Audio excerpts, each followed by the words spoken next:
लकड़ी की काठी, काठी का घोड़ा, घोड़े के दुम पे जो मारा हथौड़ा, दौड़ा दौड़ा दौड़ा घोड़ा दुम दबा के दौड़ा। बचपन का ये गीत तो आपको याद ही होगा। लेकिन असल में आज की कहानी में लकड़ी और काठी की जगह हाड़ मांस का आदमी है। उसी आदमी को देश की जनता ने प्रधानमंत्री बनाया और अब देश के एक हिस्से की जनता ने ही ऐसा हथौड़ा मारा है कि जो व्यक्ति 56 इंच की छाती होने का दावा करता था, अब वो दौड़ा दौड़ा भागा भागा फिर रहा है और 10 साल का रिकॉर्ड तोड़ दिया है। जी हाँ, भारत के प्रधानमंत्री जिनके पास देश की सर्वश्रेष्ठ सुरक्षा व्यवस्था है, एक से बढ़कर एक ट्रेंड कमांडो है, हथियार है, जिन पर हमला करना तो बहुत दूर की बात है, सपने में सोच लेना भी खतरनाक हो सकता है। सवाल यह है कि क्या वही प्रधानमंत्री हद से ज्यादा डरे हुए हैं और इतने डरे हुए हैं कि अपना पसंदीदा काम भी, जिसके लिए वो दुनिया का कोई काम छोड़ देते हैं, वो पसंदीदा काम करने की भी हिम्मत नहीं कर पा रहे हैं। और प्रधानमंत्री तो एक तरफ है, उनके जोड़ीदार यानी गोदी मीडिया के चाणक्य भी रास्ता नापते हुए नजर आ रहे हैं। ये वीडियो काफी जबरदस्त होने वाली है। पूरा देखने के बाद अच्छे अच्छे लोगों की भक्ति वाला चश्मा उतर सकता है। और हाल फिलहाल में बहुत सारे ऐसे दर्शक इशारों में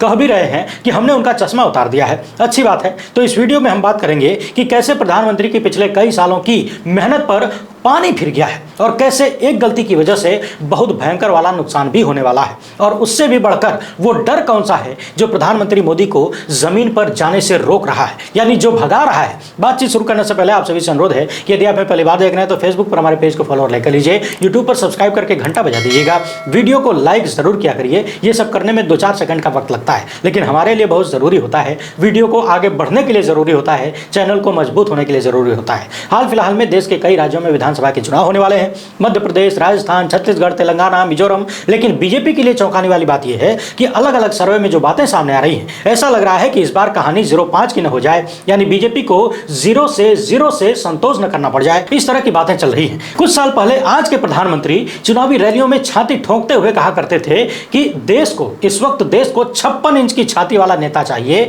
जो पाकिस्तान से एक के बदले 10 सिर वापस ले सके। यानी पाकिस्तान वाले एक सैनिक का सिर ले जाए, भारतीय सैनिक का, तो हम बदले में 10 काट कर लाएं। हमें ऐसा नेता चाहिए जो चीन से लाल आंखें कर करके बात करे। लेकिन चीन से आंखें लाल करने की बात तो बहुत दूर की है, अपना घर ही नहीं संभाला जा रहा है। माफ करिएगा, अपना घर कहना थोड़ा सा अनुचित लग रहा है, क्योंकि कोई भी अपना घर जलता हुआ छोड़कर भागता नहीं है, भाग नहीं सकता यदि उसने घर को अपना माना है तो। जी हां, हम बात कर रहे हैं मणिपुर की और उसी के बगल में मिजोरम की। वीडियो में बने रहिए, काफी जबरदस्त चीजें आपको मिलेंगी। पूर्वोत्तर का सबसे छोटा राज्य मिजोरम है, वहां पर विधानसभा के चुनाव होने वाले हैं। 7 नवंबर को ही वहां वोट डाला जाएगा और उसके 2 दिन पहले ही यानी 5 नवंबर को ही, यानी आज ही वहां पर चुनाव प्रचार खत्म हो जाएगा। लेकिन देश के प्रधानमंत्री नरेंद्र मोदी से लेकर उनके तथाकथित चाणक्य यानी केंद्रीय गृह मंत्री अमित शाह और दुनिया की तथाकथित सबसे बड़ी पार्टी के अध्यक्ष जेपी नड्डा, इन 3 में से किसी की इतनी हिम्मत नहीं हुई कि मिजोरम में जाकर अपनी पार्टी का प्रचार कर सकें, अपनी पार्टी के लिए वोट मांग सकें। खबरों के अनुसार पिछले 10 साल में ऐसा पहली बार हुआ है जब प्रधानमंत्री मोदी और गृह मंत्री अमित शाह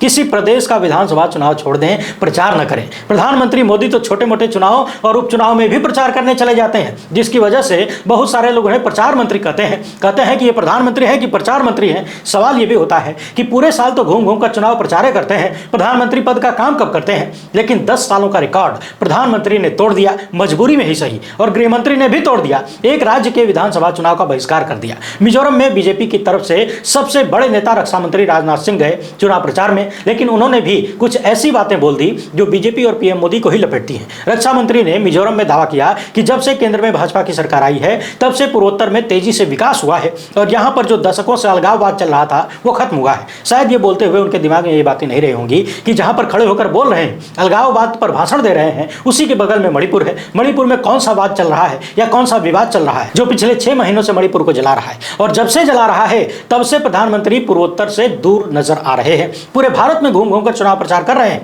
लेकिन पूर्वोत्तर नहीं जा रहे हैं। देश के किसी कोने में चाहे जितना छोटा मोटा चुनाव हो, बीजेपी के पक्ष में चाहे जो भी हो जाए, छोटी बड़ी जो भी जीत हो, उन सब का श्रेय लेने के लिए प्रधानमंत्री मोदी तैयार रहते हैं, बिल्कुल पीछे नहीं हटते। इसके साथ ही रक्षा मंत्री ने मिजोरम में बोलते हुए प्रधानमंत्री मोदी को और बुरे फंसा दिया। उन्होंने बिना नाम लिए राहुल गांधी को घेरने की कोशिश की और कहा कि कांग्रेस के नेता यहां पर मणिपुर में लोगों के जख्मों को कुरेदने आए थे, जबकि केंद्र और राज्य सरकार मना कर रही थी कि मणिपुर मत जाइए। लेकिन सवाल यह है कि यदि कांग्रेस राजनीति कर रही थी, राहुल गांधी जख्मों को कुरेदने गए थे, तो फिर भारत के प्रधानमंत्री पिछले 6 महीने से क्या कर रहे हैं? मणिपुर की 2 महिलाओं को नग्न परेड कराने वाला वीडियो तो आपने देखा ही होगा। जब वो वीडियो वायरल हुआ, सुप्रीम कोर्ट के चीफ जस्टिस ने स्वतः संज्ञान लेते हुए सरकार को फटकार लगाई। तब जाकर प्रधानमंत्री कुछ सेकंड तक मणिपुर पर बोले और उस बोलने में भी राजनीति खेल गए। मणिपुर की तुलना राजस्थान और छत्तीसगढ़ से करने लगे। इसके साथ ही तमाम विपक्षी दलों ने संसद में मणिपुर पर जवाब मांगा तो प्रधानमंत्री भागते हुए नजर आए। संसद में पहुंचे जरूर, लेकिन जब तक विपक्षी सांसद सदन में बैठे रहे तब तक प्रधानमंत्री इधर उधर की बातें करते रहे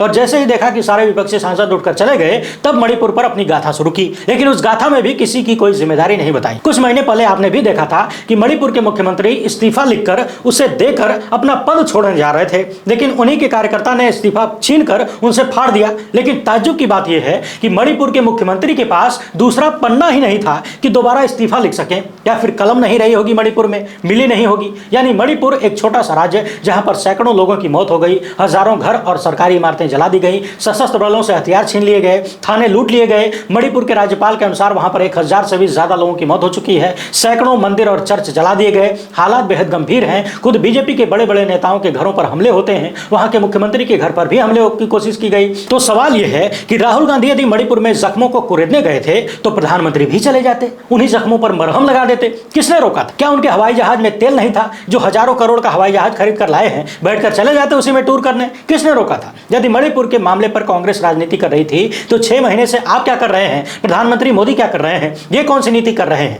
मणिपुर की आग इतनी भयावह है कि इसकी आंच से मिजोरम भी बचा नहीं है। मणिपुर से बहुत सारे लोग भागकर मिजोरम में शरण लिए हुए हैं और मिजोरम के मुख्यमंत्री को यह बात अच्छे से पता है कि यदि इस समय वो बीजेपी से नजदीक हुए तो अपने ही पैर में कुल्हाड़ी मार लेंगे। इस मामले को समझते हुए उन्होंने पहले तो एनडीए गठबंधन से खुद को अलग कर लिया, यानी नाता तोड़ लिया, और फिर बीबीसी को दिए गए इंटरव्यू में खुद ही साफ साफ कह दिया कि यदि प्रधानमंत्री मोदी मणिपुर में प्रचार करने आएंगे तो मैं उनके साथ मंच पर नहीं जाऊंगा, वो अकेले अपना मंच संभालें, उनके साथ मैं नहीं जाऊंगा। यदि मैं गया तो मेरा नुकसान होगा। यानी भारत के राजनीतिक इतिहास में शायद ऐसा पहली बार होगा जब एक छोटे से राज्य का मुख्यमंत्री देश के प्रधानमंत्री के साथ मंच साझा करने से मना कर देता है, वो भी तब जब कुछ दिन पहले तक दोनों की पार्टियां गठबंधन में रही हों। इससे ज्यादा शर्म की बात और क्या हो सकती है? अब इसे शर्म का नाम दिया जाए या डर का नाम दिया जाए कि आखिर क्यों बीजेपी के वर्तमान के सबसे बड़े नेता पीएम मोदी, गृहमंत्री अमित शाह और बीजेपी अध्यक्ष जेपी नड्डा, ये तीनों ही मिजोरम में चुनाव प्रचार करने नहीं जा पाए। मणिपुर में डबल इंजन धुआं छोड़कर बंद हो चुका है, फेल हो चुका है, ये आप सब जानते हैं। अभी भी वहां पर जगह जगह कर्फ्यू लगा हुआ है,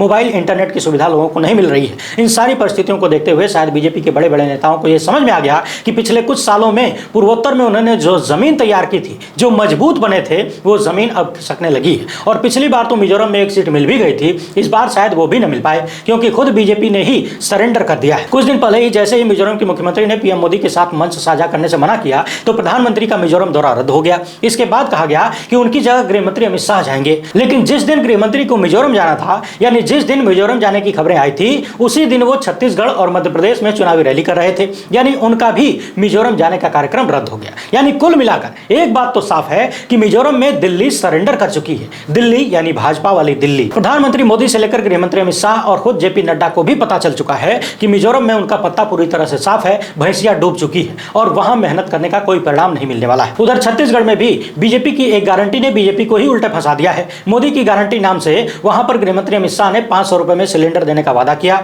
जैसा कि कांग्रेस हर राज्यों में वादा कर रही है। हालांकि कांग्रेस ने सिर्फ वादा ही नहीं किया बल्कि उसने डिलीवर भी किया है। कई राज्यों में 500 रुपए में सिलेंडर दिया जा रहा है जहां कांग्रेस की सरकारें हैं। लेकिन जब बीजेपी ने 500 रुपए में सिलेंडर देने की गारंटी दी है तब खुद बीजेपी इसी बात में घिर गई है कि पूरे देश में आपकी केंद्र की सरकार है। यदि छत्तीसगढ़ में 500 रुपए में सिलेंडर भाजपा दे सकती है तो बाकी राज्यों में क्यों नहीं? यूपी, उत्तराखंड, हरियाणा, महाराष्ट्र, मध्य प्रदेश, असम जैसे अनेक राज्य जहां पर भी बीजेपी की सरकारें हैं, वहां के लोगों ने कौन सा पाप कर दिया है जिसकी सजा मोदी सरकार उन्हें दे रही है? क्योंकि यदि 500 रुपए में सिलेंडर देने का वादा किया गया है, इसका मतलब है कि सरकार चाहे तो 500 में सिलेंडर दे सकती है, जबकि कांग्रेस की सरकारें दे भी रही हैं, मगर इसके बावजूद सिलेंडर अभी भी 1000 के आसपास बिक रहा है। उधर यूपी वाले अलगे परेशान हैं। वो कह रहे हैं कि 2022 में गृहमंत्री ने खुद ही आकर वादा किया था कि होली और दीपावली पर मुफ्त सिलेंडर देंगे उज्ज्वला के लाभार्थियों को। लेकिन उज्ज्वला के गरीब लाभार्थी 2 साल से टुकुर टुकुर मुंह ताक रहे हैं बेचारे। होली गई, दीपावली आ गई, फिर होली आई, फिर दीपावली आ गई, लेकिन मुफ्त का सिलेंडर नहीं आया। यदि आप उत्तर प्रदेश से हैं तो कमेंट बॉक्स में लिखिएगा कि आपको मुफ्त वाला सिलेंडर मिला कि नहीं, होली दीपावली वाला। बाकी छत्तीसगढ़ के लोग जब यूपी वालों की कंडीशन देखेंगे तो उन्हें कितना भरोसा होगा बीजेपी के वादे पर, ये तो छत्तीसगढ़ के लोग ही बता सकते हैं। यदि आप छत्तीसगढ़ से हैं तो जरूर बताइएगा। फिलहाल इतना ही। हमसे जुड़ने के लिए बहुत बहुत धन्यवाद। जय हिंद।